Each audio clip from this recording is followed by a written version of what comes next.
History sang bill nga pinatayo ang bill magagather as one para makapasok sila maano ng mga kaawap.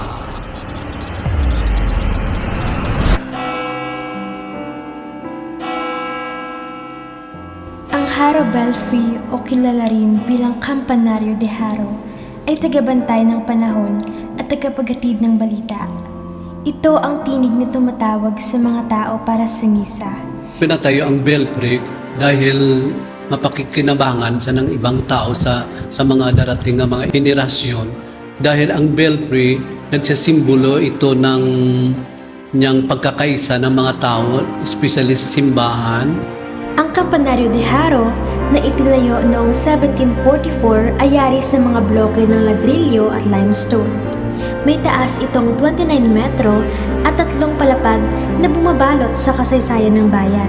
Subalit, ang kasaysayan ng Belfry ay hindi maikakaila na sinilanta ng mga lindol.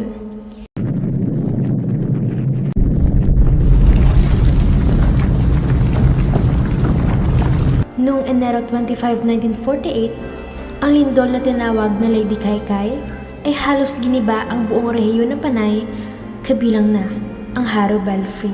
Ngunit bakit nga ba muling inayos at pinreserba ang Belfry?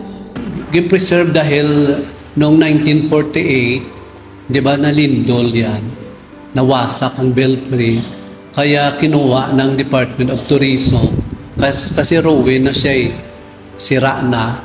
Ang ginawa, kinuha ng Department of Tourism, pinaayos nila, tapos after nga naayos na ang belfry nga ganito na ngayon, ibinalik nila sa simbahan.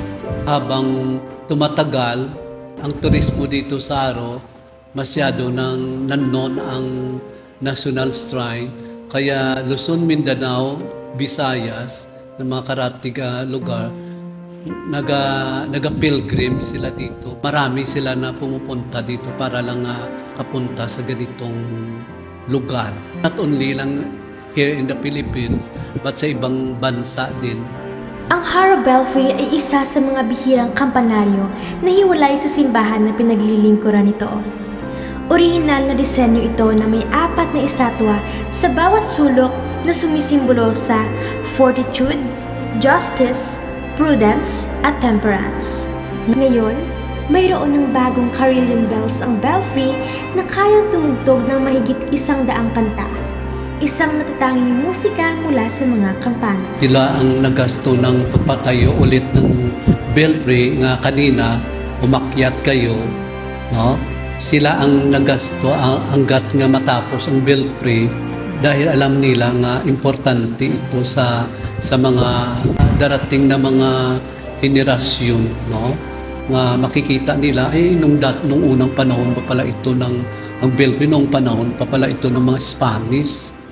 Hanggang ngayon nandyan pa. Kaya ginawa nila, tinulungan ng city government, ipatayo ulit ang belfry. Halos 1 dekada ang lumipas bago sinimulan ang muling pagpapatayo ng Belfry sa ilalim ng pangangalaga ng National Historical Institute. Sa wakas, ito ay muling itinayo at kinilala bilang isang National Historical Landmark.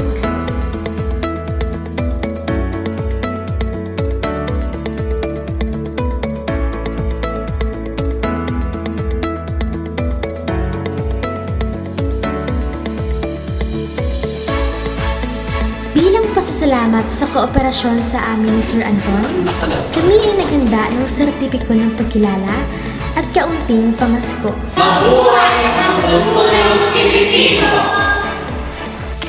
Ngayon, ang Haro Belfry ay hindi lamang tori ng kampana.